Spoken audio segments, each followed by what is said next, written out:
சொல்லு தங்கம். English miss வந்து என்ன ஃபர்ஸ்ட் டே போகும்போது தலையை வலிச்சு சீவிட்டு போனேன். வலிச்சு சீவிட்டியே நீ கிளவியான்னு கேட்டாங்க. ஃபர்ஸ்ட் ஸ்டாண்டர்ட்லேருந்து 9th ஸ்டாண்டர்ட் வரைக்கும் எல்லாருமே அங்கே தான் இருந்தோம். எல்லாருமே சிரிச்சாங்க. எனக்கு அது ஒரு மாதிரி இருந்துச்சு. அடுத்த நாள் வந்து காய்ச்சல் வரல இன்னும் உனக்கு வந்துட்ட அப்படின்னு கேட்டாங்க. அப்பவும் எல்லாரும் சிரிச்சாங்க. அந்த அந்த வாரமே வந்து பேசிக் தான் சொல்லி கொடுத்தாங்க. அப்போ அந்த மிஸ் பொறுமையா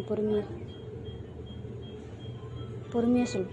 அந்த மிஸ் வந்து என்னை ஒரு மாதிரியே ட்ரீட் பண்ணாங்க. அதுக்கப்புறம் ஒரு தடவை கிளாஸில் வச்சு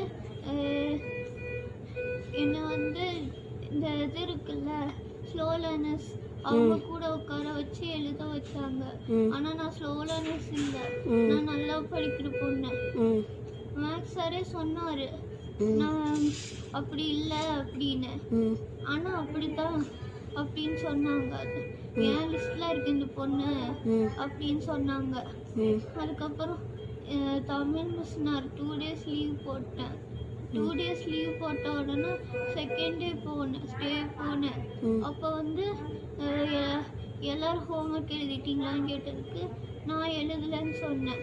அதுக்கு வந்து என்ன முட்டி போட சொல்லி நீயே அவனை ஏமாத்திக்கிறேன்னு சொல்லி எனக்கு கோவம் வருதுன்னு சொல்லி என் எக்ஸாம் பேடெல்லாம் தூக்கி வீசி என் கண்ணத்துலேயே அரைஞ்சாங்க. அதுக்கப்புறம் 4-5 தடவை அரைஞ்சாங்க. எல்லாருமே பார்த்தாங்க என்ன. அதுக்கப்புறம் சயின்ஸ் மிஸ் கொஞ்ச நாளுக்கு முன்னாடி நீ நல்லாவே படிக்கல, போன தடவையை விட இந்த தடவை மார்க் கம்மி, உங்கள் அம்மாட்ட சொல்லி வைக்கிறேன்னு சொன்னாங்க எனக்கு பேரண்ட்ஸ் மீட்டிங் அப்போ. அதனால தான் நான் சின்ன காயமாக நடக்கும்னு நினச்சி பண்ணேன். அம்மா ஸ்கூலுக்கு போகக்கூடாதுன்னு. அது எவ்வளோ பெருசாகும்னு எனக்கு தெரியல. இவங்க இங்கிலீஷ் மிஸ் வந்து என்னை ரொம்ப டார்ச்சர் பண்ணுறாங்க. சரி.